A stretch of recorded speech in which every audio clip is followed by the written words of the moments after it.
I'm Dr. Fiona Lovely, and this is the Not Your Mother's Menopause podcast.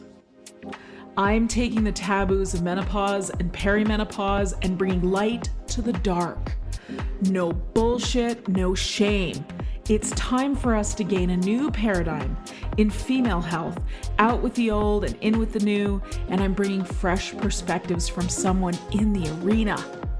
I've been practicing women's health for nearly 20 years, and I'm spilling the tea on what it means to live at midlife, knowing that the best is yet to come. I'm sharing my Gen X approach to living through this transition. Sassy, a bit sweary, and always honest. Tactical tips and instantly usable information is my aim. I hope to make you laugh and that you learn something new that helps you embrace the change. Together, we bring power to the peri. Onward to the podcast.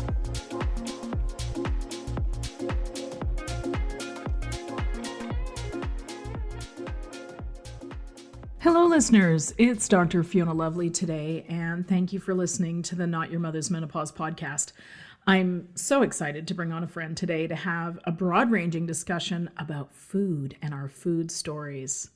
Let me introduce Barb Sheldon. Barb Sheldon loves food. She is a food literacy instructor, social activist, and podcast host, living, cooking, and writing in her Treaty 7 home of Calgary, Mawkinstis. She uses the joy of food to connect communities, celebrate culture, and create memories. This Canadian prairie girl holds a Master of Arts in Interdisciplinary Studies, and her research focuses on barriers to food literacy for transgender youth. She is the founder and executive director of her own nonprofit, the Rainbow Garden Society, where she and her team develop and provide programming for equity-deserving communities. If she's not stirring something delicious in a soup pot in her kitchen, you can find her in the garden or teaching classes and exploring the food stories of the diverse people who make up our larger food community. Now, Barb and I have known each other for probably a couple of years at this point, and every time we get together, we end up having the most interesting conversation, mostly her talking great things about food and how food is sort of the centerpiece of our culture and the cultures in North America in particular, but even around the world. Food plays a central role in how we make community, how we come together, and how it is that we share our stories and our lives with others. And Barb talked about, first of all, I love this conversation. Barb talked about something which I had not heard before. She said, radical hospitality. What a cool concept. Now, years and years ago, I got to be in the same room as the Dalai Lama. And the Dalai Lama dropped this term, which makes me think a lot about this concept of radical hospitality. And what the Dalai Lama said was, practice maximal compassion. I think maximal compassion and radical hospitality can change our world. And so does Barb Sheldon. And she and I had this conversation about how menopause puts us into this space of wisdom, where our wisdom becomes useful for others. And as we put down the concerns of mothering, parenting, creation of jobs, and our worth in the world, because we put that all down. That's part of I think that's one of the greatest gifts, if not the best gift, of the menopause transition, is that we stop caring so much about what happens, what other people's opinions of us are, and we start caring way more about how we can be useful and how our creativity and our peace and our wisdom and our calm can be useful. Barb said something else that I love. She said, when you sit down with a pot of soup and 4 people, things change. It's not at all about anymore how many calories are in this meal. Am I getting enough protein? Am I getting enough healthy fats? It's not about that. It's about coming together and sharing an experience, what she calls falling into the arms of the community and listening. So much wisdom to be had in this episode. I can't wait to hear what you think of it. These conversations, I think, can just make us feel like we're part of something, because we are.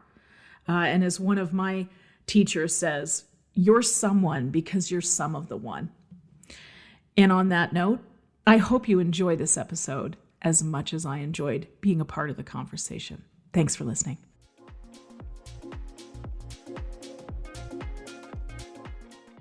As a doctor, I believe that one of the best aging breakthroughs of the last decade is qualia senolytic. And here's why. As we age, our bodies tend to accumulate senescent cells. Senescent cells are also known as zombie cells because they linger in your body long after their useful function, wasting your energy and nutrition, which can contribute to less energy, slower workout recovery, joint discomfort, and basically feeling old.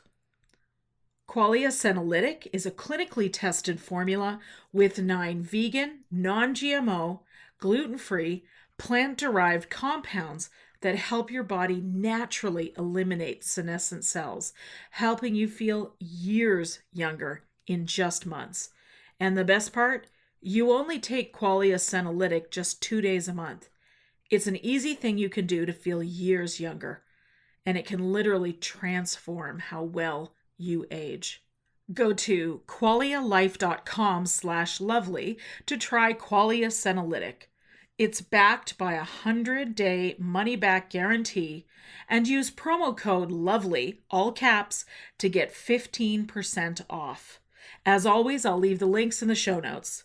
That's Qualia senolytic at qualialife.com/lovely with the code LOVELY to age amazingly well.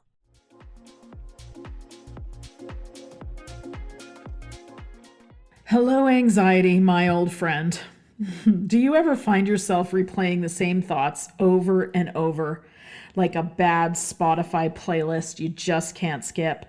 Or maybe you've been reaching for that nightly glass of wine to unwind and de-stress, but it causes you to wake up at 3 a.m. feeling regret for drinking it in the first place? I totally get it. Life is busy, your mind is racing, and stress is your unwelcome +1. Enter Trocom by Troscriptions. It's like a reset button for your brain, but better. These little troches dissolve in your mouth, helping to take the edge off, quiet the noise, and stop those incessant late-night thoughts, leaving you feeling calm and collected. And guess what? It's a guilt-free replacement for that wine. It'll help you relax without messing with your sleep.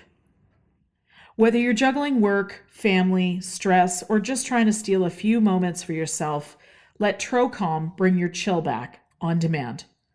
Visit troscriptions.com and try it out today. Your mind and your sanity will thank you. Use code LOVELY10 for 10% off your order. Thanks, Troscriptions.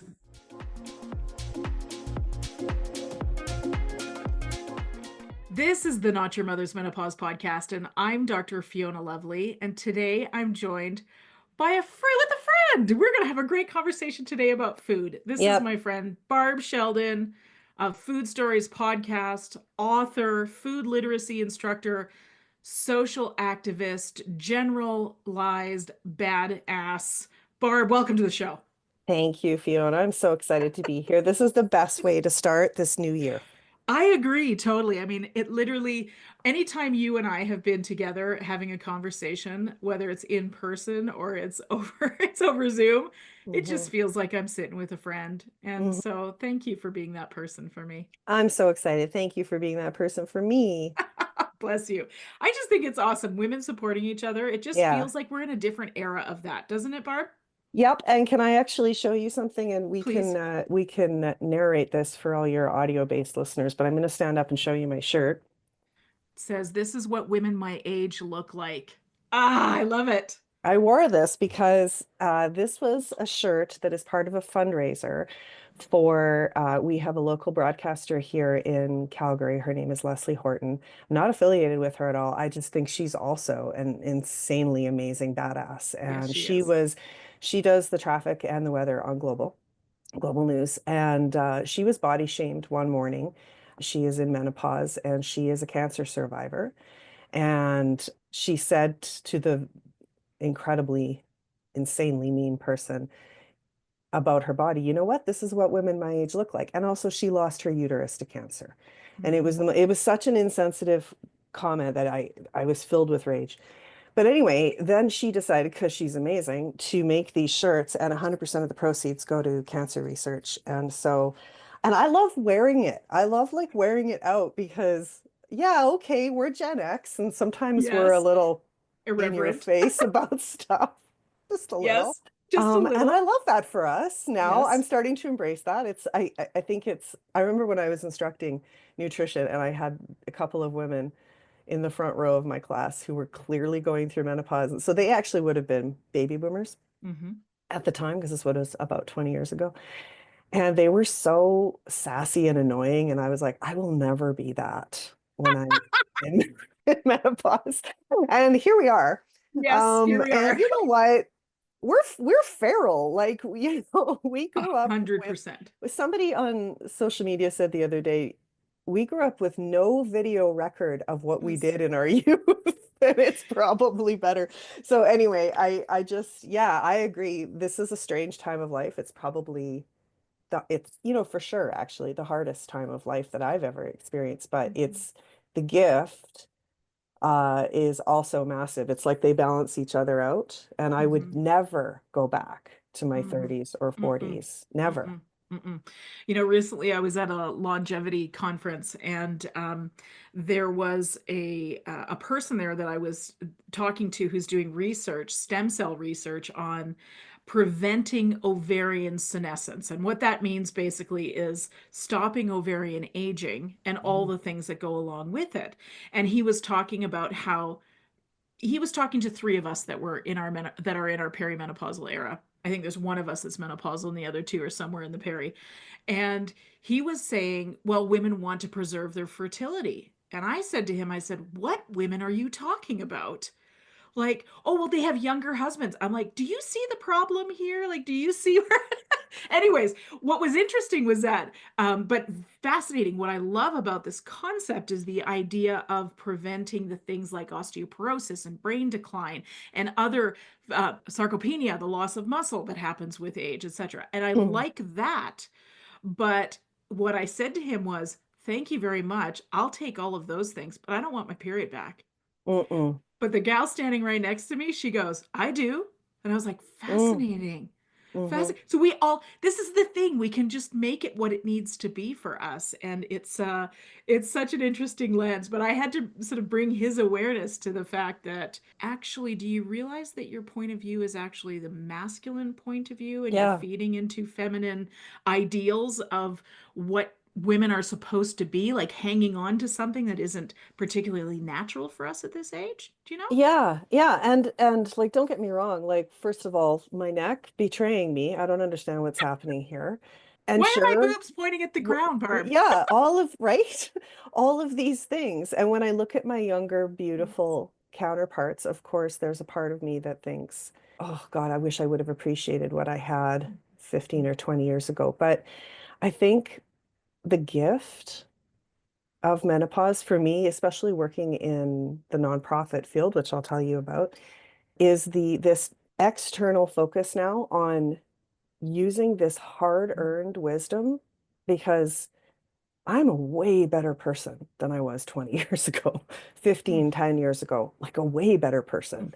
And I have the time now to actually share that knowledge with people who need it. And so, yeah, some days I don't have any energy. And my son the other day called me the Simone Biles of protein intake, because it's like all I do is try to focus on how much Okay, protein I'm getting. we need to come back to that conversation because I'm a bit the Simone Biles. I'm a bit of that the Yeah, protein protester too. I mean, not protest like have you had enough, right? yeah, So it's this just is it's a fascinating. big focus, right? Yeah. But along with all that, whereas in my 30s and 40s, as somebody in the, and I'm putting this in air quotes because, and I hope it's not offensive to some people, but wellness industry, not a fan of the word wellness. I think it's very patriarchal and a bit strange. It's got a strange connotation now, which I don't love, privileged connotation. And as somebody who was there and teaching and I had a nutrition practice for like 20 years and I'm a chef as well, so I have the culinary side of it and did lots of cooking classes and that was all really great, but it was a very individualistic and again privileged way of looking at health and well-being. And what's happened now, and the gift here is that so my kids are gone.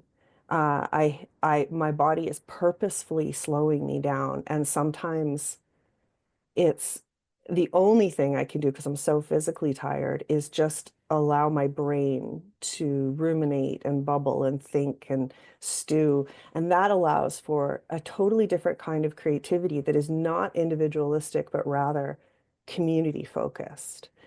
And it's brought my education, my hard-earned education, my background, my knowledge, my experience, it's brought it to a place where now that's hopefully useful to other people. So, it's a strange time of life, but it's the most rewarding time Mm, that I've hmm. ever had. It's the worst and the best. It's not the worst. I don't have anything to complain about, but you know what I mean? Like I do. it's a struggle right now, right? But yeah, it's also incredibly rewarding. And I love what you're saying here. And of course, being that I am perimenopausal, I'm vacillating between turning the furnace up and turning it down while you're Fine. I'm like, why am I wearing two layers? I know, So I know. Layers are like survival. It's so yeah. funny because I have very few sweaters I can wear anymore. I just like literally my closet Mhm. full of beautiful sweaters I haven't worn in years because the I know, I thought of know. it just it feels like too much. Okay, I just wrote this down. Our wisdom becomes useful to others. And I love this concept. Let's talk a little bit more about this because I think you just put words to something that I had been feeling but maybe yet hadn't fully given myself permission to embrace. So let's talk about that more, please. It's hard, I think, to imagine ourselves as these old crones that are these, witches. There's a bubbling pot. There is a bubbling pot in my case because there's always soup. Uh, but Yes. where we're like extolling the wisdom of our grandmothers. It's hard to imagine that because as soon as we do, we're admitting that we've aged Mhm. and that we are constantly aging. And in our society, we are, but for all intents and purposes, irrelevant. At least that's how society has seen us up until this new sort of push because of leaders like you, thought leaders like you, and others Mhm. like you to say menopause is actually a really big deal, and we're amazing. And it's why we're a little defensive about our badassness because we are badass. Mhm. And we're not irrelevant. And we have enough energy. A lot of us have enough finances. We have a lot of time Mhm. to do something good. And I also think that doing something good for me is what's keeping me going. It's my driving, motivating factor because Mhm. this is really hard. And I could spend my whole time thinking about myself all day long, every day, honestly, because my body's constantly talking to me and changing and doing things. And again, that individualistic way of seeing things is needs to be moved aside because we Mhm. are our whole planet is in a crisis. And the only way to, fix it is to come together and share our knowledge and support each other. And like I always say, with radical hospitality, with this idea that I love that. thanks. Radical I thought hospitality. it was my own idea, but then I looked it up and it's not. And in some cultures, radical hospitality actually comes from sort of like there's a lot of religions that sort of use the idea of radical hospitality as a tenet to their religion. I am not a religious person. I just want to be kind to everyone, and Yes. that's it, right? And here's the interesting thing about kindness and about living in a place that is more externally focused is that it actually turns down, physiologically turns down our nervous system, Mhm. right? It drops your blood pressure. It's selfish, kind of, because volunteering, all of those things give us a reward. It helps us feel good about ourselves, Mhm. right? But at the same time, it also helps us feel incredibly supported and loved and not alone. That's it. Just being kind, regardless of what your training, your background, your income level, your culture, your gender, anything is. That's where I want to spend this next part of my life is being kind, exhibiting radical hospitality, fostering worth for my community, and then just living there with that. Why would we want to spend our time with anybody else, you know? Yes. Well, and I think this is it, right? This is what happens at this age is we start to be able to, as you've said it so beautifully, as we get to have these moments where we go, I have time. Mm. What am I doing with my time? Yeah. And it doesn't feel the same kind of, I mean, I remember years ago thinking if I could just get a weekend to myself, Hmm. right? To take care of my things. And I don't even have kids, so I can't imagine what Hmm. it's like when you have littles running around and you've got that layered on top of just being a good human and managing a career, perhaps a business, Hmm. whatever. And what you've said is so beautiful. It's like that I mean, we're in our wise era, and I like this a lot better, although the crone is a fine archetype for me, but that in my mind I've already done the work around that. But Hmm. maiden mother crone, right? This is where we Hmm. are transitioning from motherhood to the cronedom. But I embrace that. But this wise woman says, we can help others. Let's Hmm. do it. And that's what Yeah. you've just said. Let's actually do it. Yes. And S- it's sorry, it's Please go interesting. ahead. When I was in my mid 30s, I wrote a little book, which is no longer in print, but it was about being self-full and not feeling selfish to take care of yourself. It's no longer in print, partly because I realized that I didn't understand my privilege at the Mm, time, and I don't mhm, feel comfortable now with the information that I provided because it was speaking to a very narrow group of people with uteruses that uh, there's less and less of them every day because of economic issues and discrimination and that kind of thing. So if I were to rewrite the book, it would come from a very different place. But it was this idea of take care of yourself, which in your 30s and early 40s, like you said, there is no time because you're taking mhm, care of babies and you're being thrown up on and you're, all of those things. And we're just trying to protect our mhm, own energy. But now I feel that yes, maiden mother crone, but I actually feel this transition. I feel like my mothering is really expansive right now. That I'm not necessarily transitioning to the crone phase, but rather becoming a bigger mother for more people because hopefully that's helpful, and then dappling in that wisdom, um, if it seems to work with, and trying to keep in check also white savior complex because, it's not about being the hero. It is literally about just, holding place and space and yes. for those who need it. And now we have the time. The energy is another thing, but it is energizing to do work that is not just internal and self-focused for me, Mm-hmm. for me. Mm-hmm. Mm-hmm.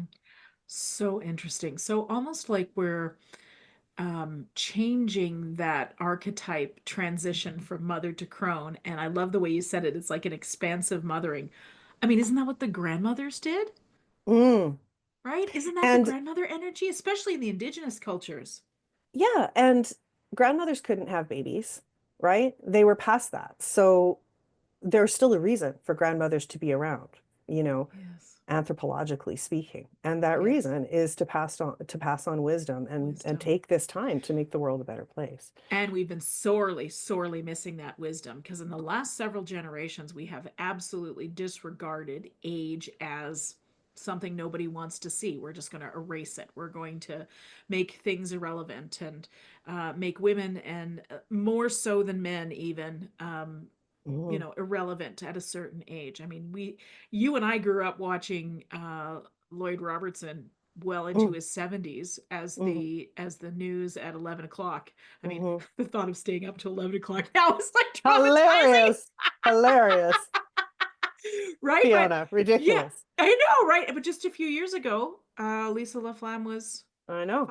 Fired because she let her hair go gray, is what I But can we understand. give her huge props for getting Oh, a L'Oreal contract or whichever? hell yes. Yeah, Yeah, I was so proud to see her. She's so beautiful and oh, amazing. she is gorgeous Yeah. no matter Yeah. what. And I've been watching her for decades. Yeah. So Yeah. I So, don't, it's it, shifting, it is. It but is. only because we're talking about it. For me, the way that I talk about it is through food Mm. because I feel that food is the great connector because it's something we all have in common. So I think for people, it's like, what's your language? Food is my language.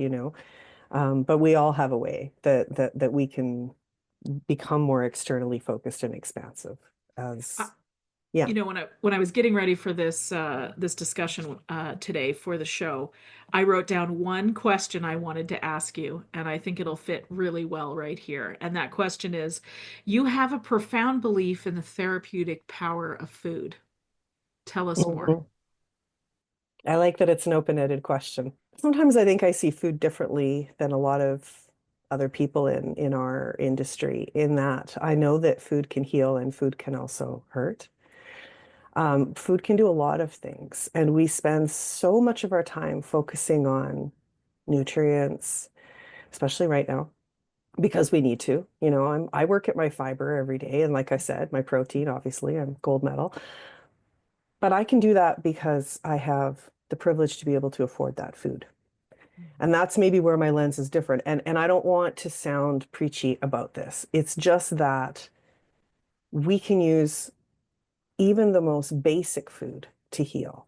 Even if we're not getting our 120 grams of protein, even if we're not getting our vitamin D or whatever, food can be used to connect communities together. And that's where healing happens.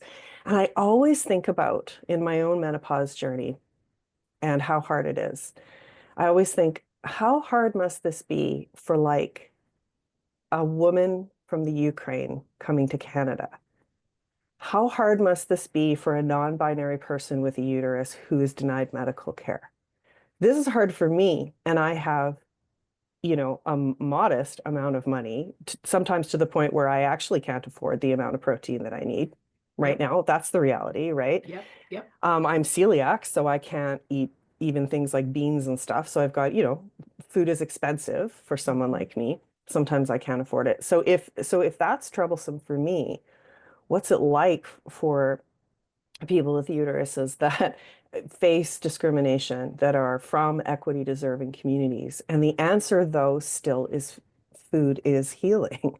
Mm. And it's because it is a connector. It's the one thing we all have in common, and it brings joy.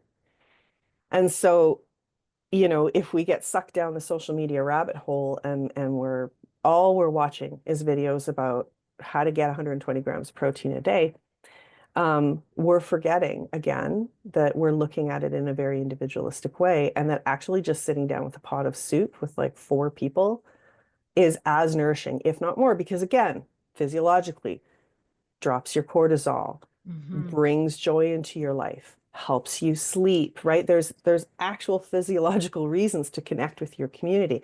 If we're in a situation where there's a funeral, there's a wedding, there's food is always the thing that brings us together. So why would we also not think about it in that way in our day-to-day lives? You know? It's a beautiful way to say it. What you've just said, I just wrote down, sitting down with a pot of soup and four people is nourishing in other ways. It's not just about the macros. It's not just about the counting of the protein. And it's funny, you and I talked about this. I've been on your show, which is Mm-hmm. Food Stories, the Mm-hmm. podcast, and I remember us talking about, how our grandmothers taught us and how our mothers taught us about food, etc. Mm-hmm. And food was the thing, was the excuse to get together with other people and get the nourishment from the community. But we're Mm-hmm. missing that now. And so here we are having that conversation. For a lot of us are missing that. We're coming back to it and saying, okay, now we need to come back together. Let's go back and do it the way, our grandmothers would. And let's just make something so lovely and simple and not expensive and just share in the experience of the nourishment of being together. Beautiful. Thank you. Um, I teach a series of cooking classes to newcomers. right now at a local college here in town. And it's a really amazing experience because we work with $20 a class per person as the budget. And the folks are provided with a gift card to Superstore and they have to go out and buy the $20 worth of groceries. And that's been a really interesting I bet. experience because, first of all, English is not the first language for any of these folks. So there's a lot of assumptions that I make, like they know what a chicken breast is versus ground chicken, for instance, just, things like Yep. that. We've learned the hard way. Um, and Yep. and what we've done is we've been able to, on as little money as possible, pull together not just one meal. Every time we do a class together, it's something that they're able to stretch throughout the week. But it just shows that even in a time where groceries and everything is more expensive and we all seem to be making less money and are no longer even where we used to be in the sort of the economic class system. It's interesting how we're all working so much harder right now to make the same amount of money. Um, but these folks have not a lot to begin with, and then they go out and we make this meal together, and what they see is abundance. And what they see is the joy of us all connecting together. And then they share stories about how they cook in the country that they come from and what they miss and why lentils are important or why the way their mom did this is important. And that brings memories, and the memories bring a sense of warmth and connection back to their family and their native country and that kind of thing. And every class we do is so nourishing for so many reasons, that every time I do it, I'm like, oh God, I need to do it again. For me, it's medicine. It's medicine to Yes. teach those classes. Yeah, go When I ahead. hear you talk about this $20 budget thing, I think like a block of cheese is $15, right? So how in the hell is $20 stretching a week? And then I realize, as you just said, what they see is abundance.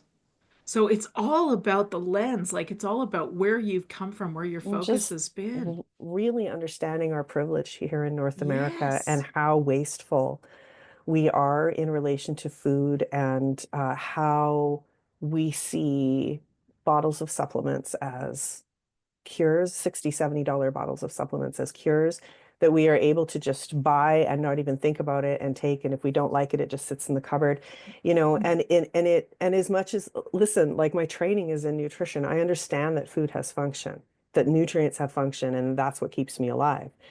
But so does this other piece. And from growing all the way to eating, right? Every bit of the food life cycle to me has joy in it that is healing. A few years ago, I started can I tell you the story? I Yes, started please. a garden project for transgender kiddos here in Alberta because this is an equity deserving group that is not getting a lot of equity and love these days. And I just thought, wouldn't it be great to get, because this is what my master's degree was in, is sort of barriers to food education for equity deserving groups. Wouldn't it be great to just get our hands in the dirt and garden together? And Mhm. we did that for a season, and it was amazing, Fiona, to see, first of all, the gratitude of the moms of these kiddos that are going through such a hard time Mhm. as they connected to each other, the kids understanding where food comes from and that it, watching things grow and feeling the satisfaction of their little sprout turning into a plant. And then they were more open to eating it. A lot of them are, neurodivergent and really like, food sensitive, taste sensitive and stuff like that.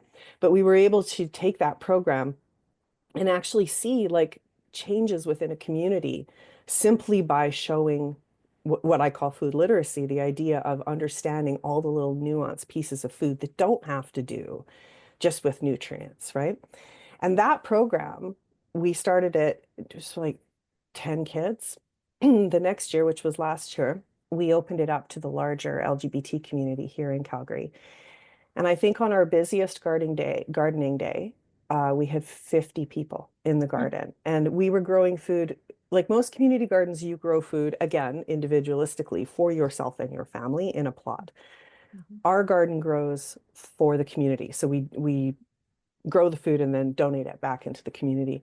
Um, and community at large, right? Not just the queer community, but community at large.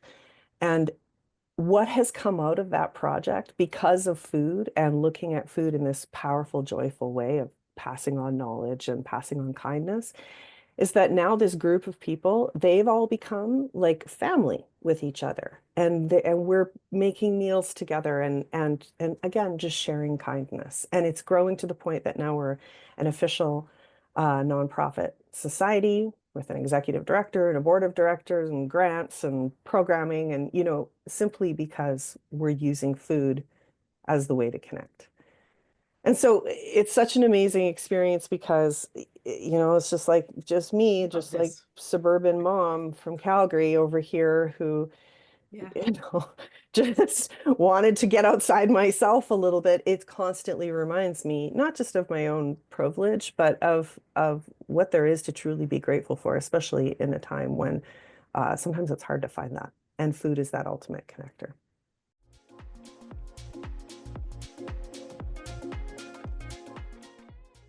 I get pretty passionate about giving myself and my people tools that can help with stress management, and I have a new one to share. Just Thrive Probiotics. Stress is at the root of nearly everything that makes life feel harder. Sleep loss, low energy, dissatisfaction, irritability, illness, etc. We can feel powerless to do anything about it, yet our wellness depends on how effectively we can dampen the stress response. Science tells us that high stress is a foundational creator of all of the major chronic diseases.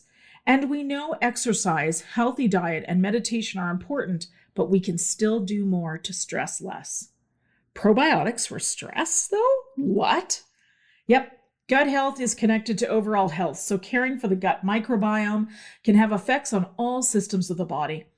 Also, 80% of our immune system lives in our gut, so tending to our gut health offers us resilience and protection. The Just Thrive probiotic provides immune support, boosts health, improves sleep, promotes healthy skin, encourages healthy weight management, and supports the gut-brain connection. The Just Thrive Calm features the proprietary Mood Biotic, which is the most heavily researched and verified brain probiotic available. In multiple clinical studies, it's been shown to help effectively manage stress, champion a healthy mood, maintain balanced cortisol levels, drive peak cognitive function and great thinking, promote vitality, and support better sleep quality. I love these probiotics and I feel differently taking them. I've been taking daily probiotics for 2 decades, but these are different. I am more calm, I sleep better, and I have less digestive upsets.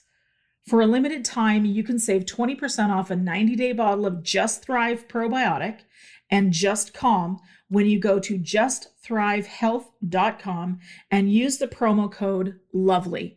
That's justthrivehealth.com, promo code LOVELY.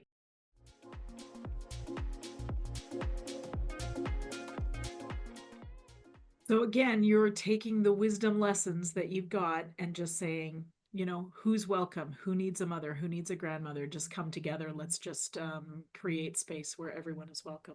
Just, yeah, everyone is welcome. And kindness is, that's it. That's the bottom line. It's about kindness. And food is the way to celebrate that.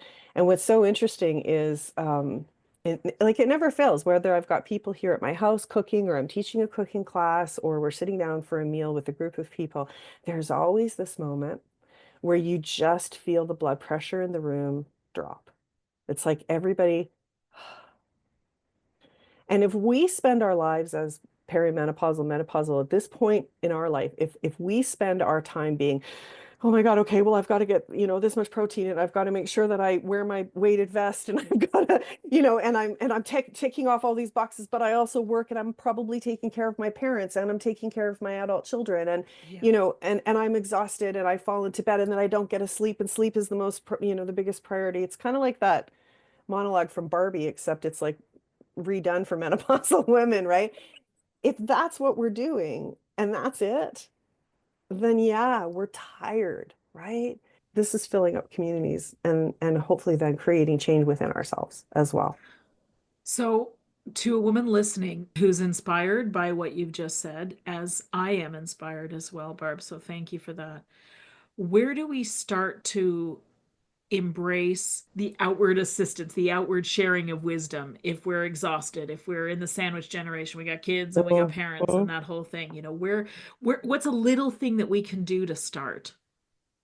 It's a great question. I think it's important to not ever feel like there's pressure. Because as soon as there's pressure, then there's like stagnant behavior because we are so exhausted. And yeah, I'm running this nonprofit, but I'm also just as tired as I was before. Do you know what I mean? So it's falling into the arms of the community is really what has done it for me. It's that idea that if you have an idea and you can start it, ask around and look around because we live, first of all, in a country where there is lots of resources and social safety nets that can help us build incredible movements that help Mhm, each other out, right? mhm. So really turning to the community, putting it back in the community and then just showing up, even if it's just once in a while. I don't always go to every gardening session that we do. Sometimes I'm too tired but I know what's happening. And every day I focus a little bit, actually lately a lot, on the project, and and then I move on and I have my rest after that. Mhm. And you know what? I'm not making as much money as I used to by far. My Sure heart's feels full. better. Yeah, Yes. and not just, and what's interesting is my actual heart feels better. Like I feel better physically. I feel like I have more deeper sleeps, more motivation to do my daily walks and make sure I am taking care of myself because I want to show up and be a better global mom, you know? You're like an expression of Gaia or the goddess herself that just kind of, in a lot of ways, often perimenopausal, menopausal women are like this, is that if we if we pick up the thread, if we pick up the calling, which you definitely have, we're like little minions isn't the right word, but little representations of the mother goddess out in the world in whatever tradition that you would follow. Is it Mhm. Mary Magdalene or Mother Mary, or is it Lakshmi, or is it, like any of those representations, Yeah. right? We're out there, we're just the embodiment of the goddess, right? I think that when we pick up that wisdom thing, what I love too is that it can start with the smallest thing. Like if you have an elderly neighbor that is not able to get around, etc., but Yeah. you're the guy that's shoveling the walk, or the gal that's picking up groceries or whatever help that needs, or medicines or whatever. It can be just the smallest thing that takes literally no time but makes the biggest difference to people. We just don't do it in our community. Like, I remember one day, so our community garden is downtown in the Beltline, in an area that has a lot of unhoused people and people with a lot of needs. And one day it was like 35 above out, and there was a person lying on the sidewalk, and they had a hood on, full clothes, socks, and probably they were in the shade, but the sun moved, and they were therefore basically roasting in the sun, and they were not conscious. And I called our local team that helps people that need it. And the woman said to me, "Oh, one other person called about that person. Thank you." And I was like, "One other person? Like one other person only called about that person in distress." And I mentioned that to my girlfriend. Like I said, I can't believe it. It was 35 degrees out. That person was clearly in distress and needed help. And all these people were just walking past. And she goes, "I wouldn't have called." She's like, "I wouldn't have known to call. It's not because I'm not a good person. I just wouldn't have thought of it. I'm thinking about my own day and that can be really hard sometimes. And it's not necessarily it's not about saving everyone. It's just, again, it just comes back to kindness for other people means kindness for ourselves. And also, talking about girlfriends, the other thing that I want to say is I think the larger goddess is all of us together. And my ladies, my aunties, that take help me take care of my kids and everything, we would not be the women we are without each other. So if you can't start community focused, look around at the women, the incredible women, or it doesn't matter the gender, the people in your life that support and lift you up and are your cheerleaders, and be that cheerleader right back. It's this constant flow of energy that goes back and forth, right? Yes. So, It's incredibly reciprocal when you do that. Recently, I became aware of spending time in the hospital system here in Calgary with a loved one, and the number of kind folks bringing their pets by. I guess I knew that this kind of thing happened, but I hadn't actually seen it myself. And to see the effects of the doggies going around to the Yep. people in the rooms, I mean, it's just so touching, right? It's so touching.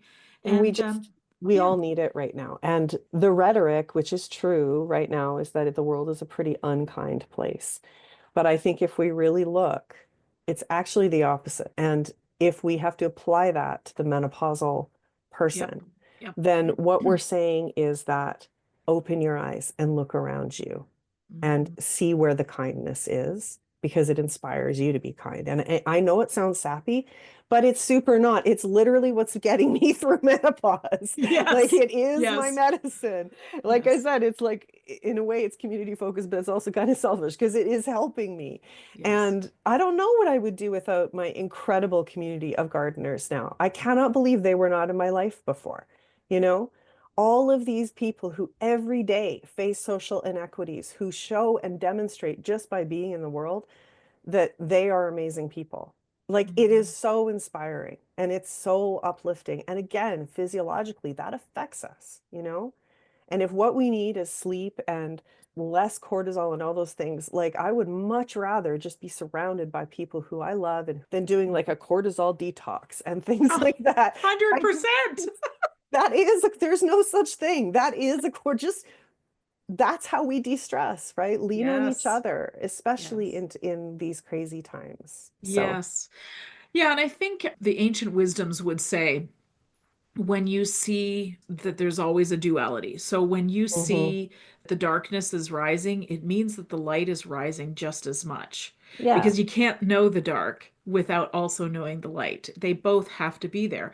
And so I know for me, whenever I feel like we're entering a hopeless time, whether it's connected to, something outside of myself, politics, religion, the social stuff hmm that's going on in our world. Climate. Yes, exactly. I remind myself to look for the opposite because it's there too. It's just that, the darkness sells, right? So Oh it's what yeah. It dominates the media. and it feeds the ego, but my I think my favorite quote in the whole world is by my favorite person, which is Maya Angelou, which is when you know better, you do better, Do better. right? I'm And laughing, Barb, because I thought of that quote earlier when you were talking, and I thought it's a good time to talk about Maya Angelou. Completely forgot about it. it's always a good time to talk about either soup or Maya Angelou. Yes, Those are the exactly. two things, right? Because she was exactly the embodiment Yes. of that larger, expansive mother moving in and then just like busted Right. out her crone era like so hard, you She know? did. Like she was the best at it. And Yes. the middle name of one of my children was Maya. And yeah, she's an inspiration. But having said all that, I want to say again, like to listeners who are so exhausted, this isn't about trying to achieve something. And it's not like, okay, well, now I have to go because, like I saw this girl in this podcast and she's doing this thing. And so now I have to do that because it's not that. It's the opposite of that. Again, it's falling into the arms of your community Mm, and listening and opening up to love and hearing what needs, where you can help, mm. how you can support with whatever privilege, knowledge, wisdom that you have. Yes. So, I think part of what's happening right now, we're so much more aware of trauma and how trauma has affected us, especially, childhood trauma, etc. Whereas for our generation, I mean, who didn't have trauma as children? I Yeah. mean, when you look at it now, you're like, Yeah. yeah, That's what that it was all was. standardized. Yes, Yeah, the yeah, whole yeah. thing. Yes. Right. Yeah, Yes. for many of us, We, absolutely. right? And so it can really get quite easily, you can get quite easily sucked into, we're never going to get past this. We're going to be a mess for a long time.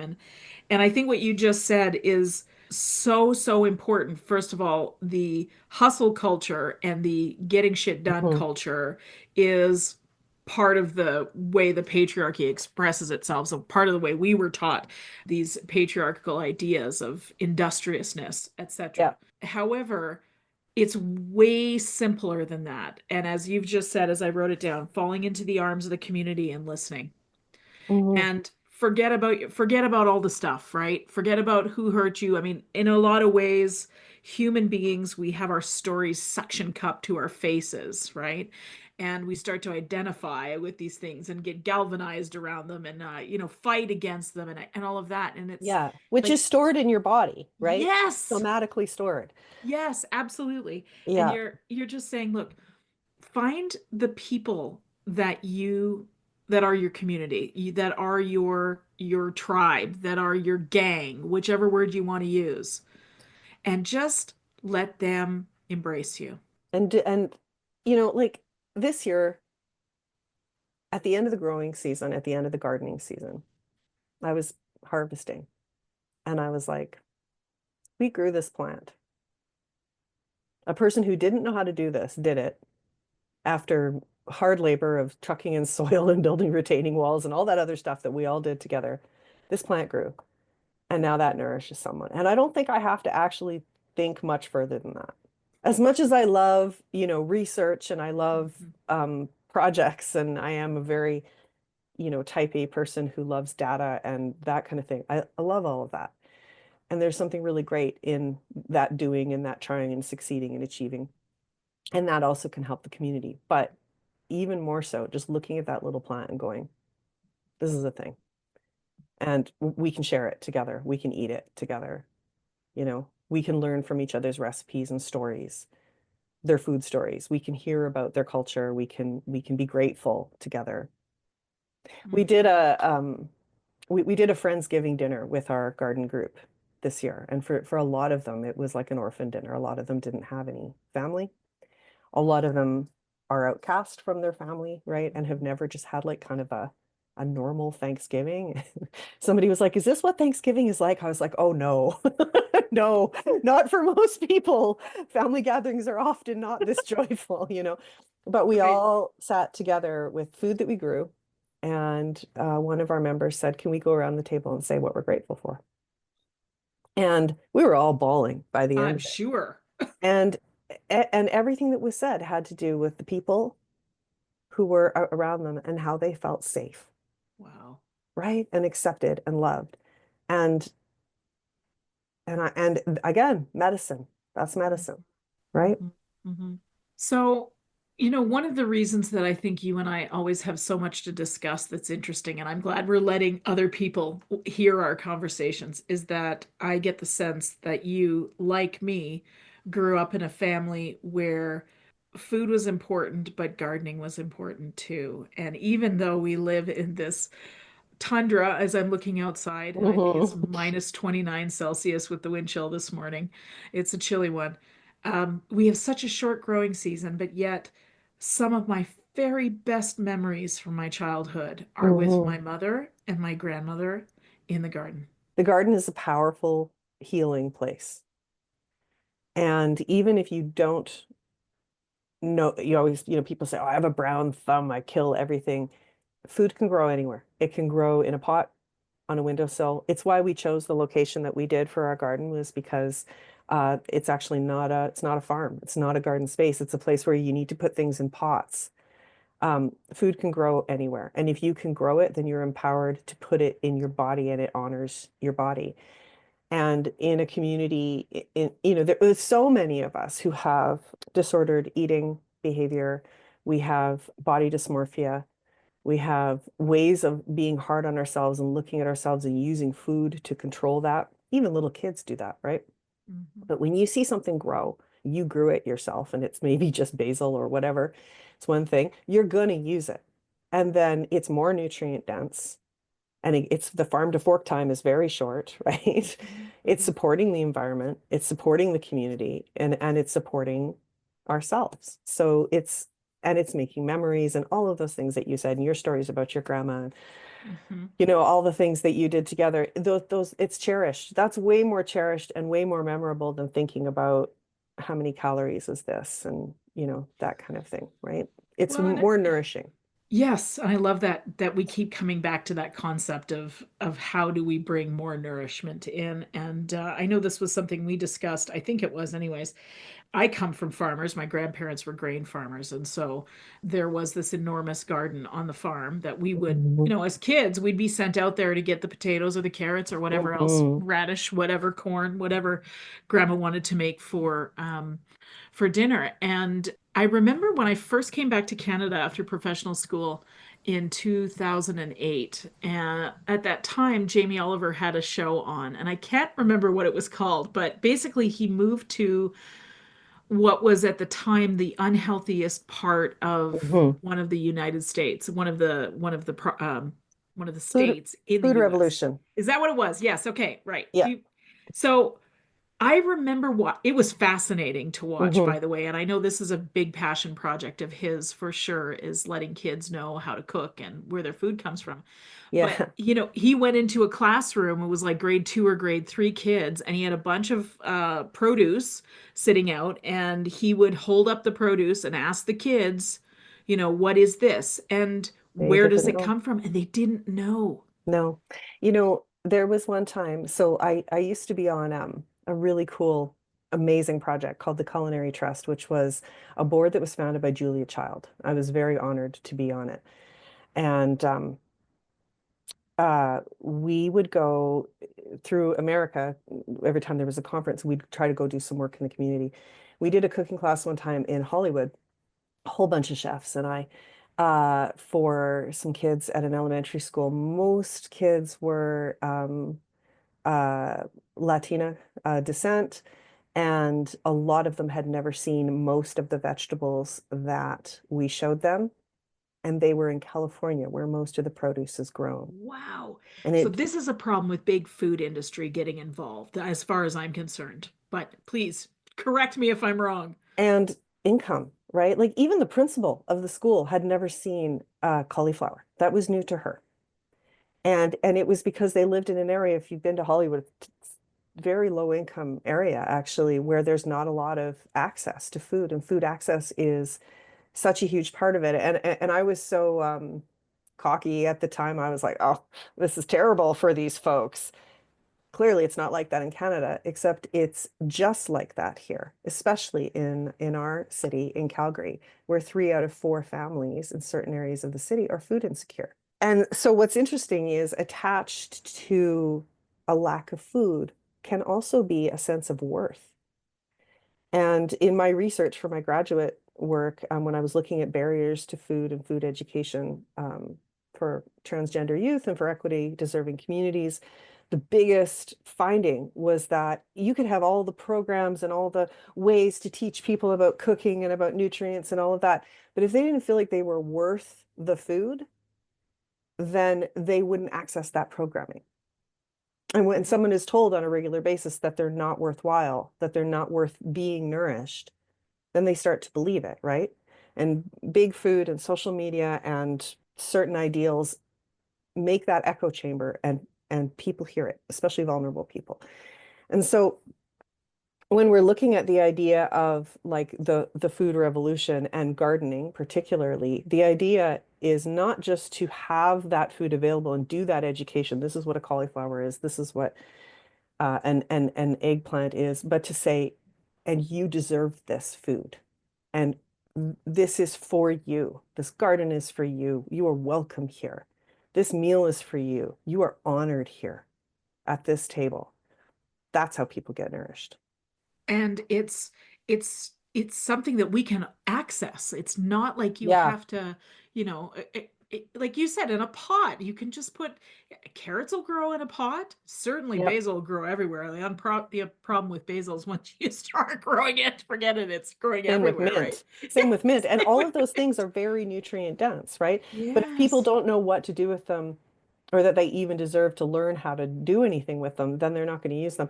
One time Wow. I went to a food pantry in Washington, D.C. There's this incredible place there that um, is like a soup kitchen in the back end, but does like a fresh food pantry in the front.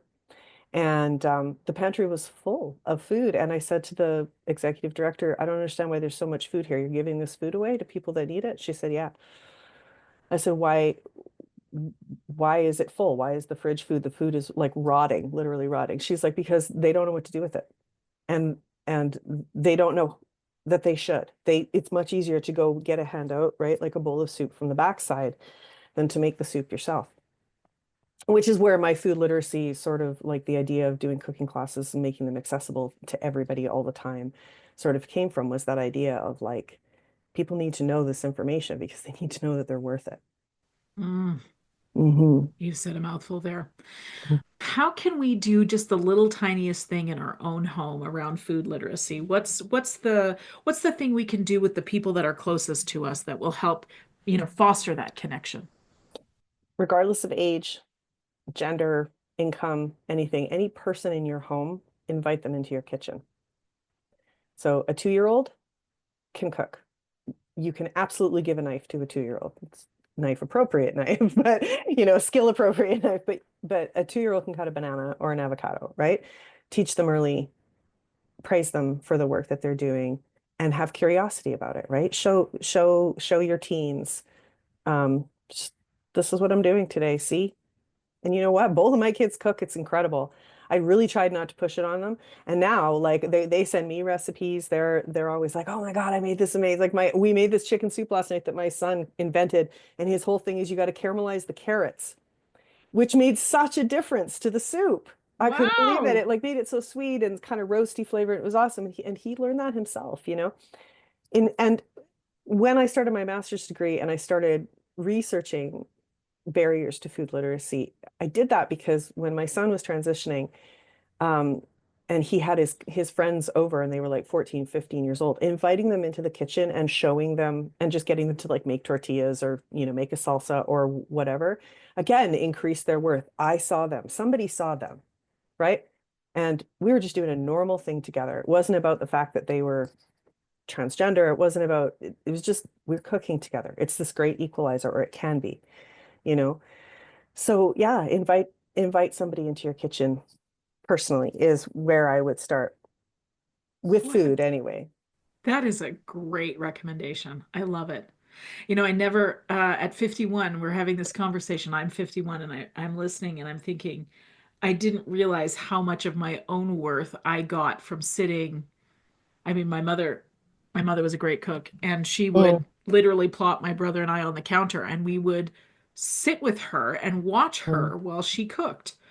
And I didn't realize it until just how valuable that was for me until you've just said it this way. So thank you for bringing that to my awareness. You're welcome. It's inclusive, right? And I think if we're at a point in our lives where we're trying to not be so individualistic all the time, having a buddy beside you when you cook is a great way to just have conversation and again turn down that chatter and let the zen sort of come into the room and fill your kitchen with love, and all of those things are beneficial to our health, right? Mm, The kitchen is the heart of the home. It truly is. Hmm. We're returning to some older ways of doing things, and I love it. Yeah. I'm Yep. totally here for it. Yep.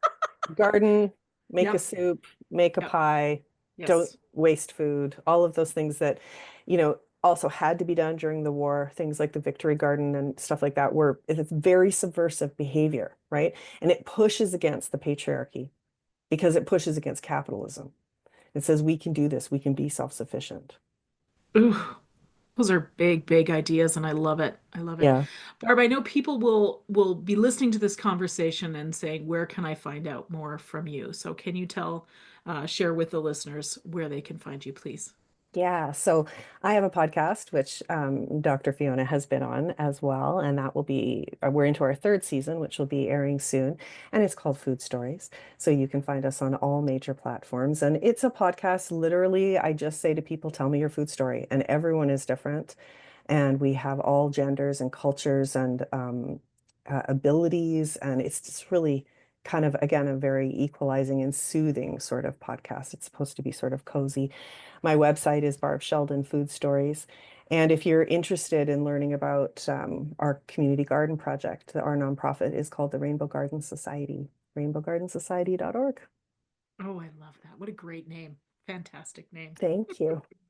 Okay, Barb, first of all, thanks for the time and the nourishment that I have received from this conversation. And I Yay, good. and I hope that the listeners feel that too for themselves, because your wisdom is it just feels so darn good. So thank you for being the great mother to me. This is the other thing, we don't have to, the mother doesn't need to be Mm-mm, older than us, mm-mm. right? We Can be can the mother. same. We're Yes, the we can same mother each age. other. Are We can we? Well, mother. Yeah, we course we are. are. Of course we Yeah, are. of course we are. Badass Gen Xers. Right. And just Okay. Yes, sorry, I was just going to say one more thing before we go. It's really please. important to me that your listeners understand that I in no way am trying to say don't eat your protein and focus on yourself. I'm not saying that, right? I do it too. I'm just saying look for kindness and it helps. Oh, That's all. Yeah. that's wonderful life advice. So thank you. Yeah. I've got a final question I ask all my guests, Barb, and it goes like this. Knowing what you know now, Mm. what would you tell your younger self? Calm down. Calm down, girl. You know, Settle. Calm your like tits. just calm your tits. Yeah. Seriously. I think that's self-explanatory. I can't even disagree with that. I feel the same way. So that's great advice. Yeah, Barb thanks. Sheldon from Food Stories. Thank you for Thank you, coming on the Fiona. show. My pleasure. The information and other content provided in this show, or in any linked materials, is not intended and should not be construed as medical advice, nor is the information a substitute for professional medical expertise or treatment. We are doctors, but we aren't your doctor. Seek your doctor's opinion. If you or any other person has a medical concern, you should consult with your healthcare provider or seek other professional medical treatment. Never disregard professional medical advice or delay in seeking it because of something that you have heard in this podcast or in any linked materials. If you think you may have a medical emergency, call your doctor or emergency services immediately. The opinions and views expressed on this page and in this show have no relation to those of any academic, hospital, health practice, or other institution. Thank you.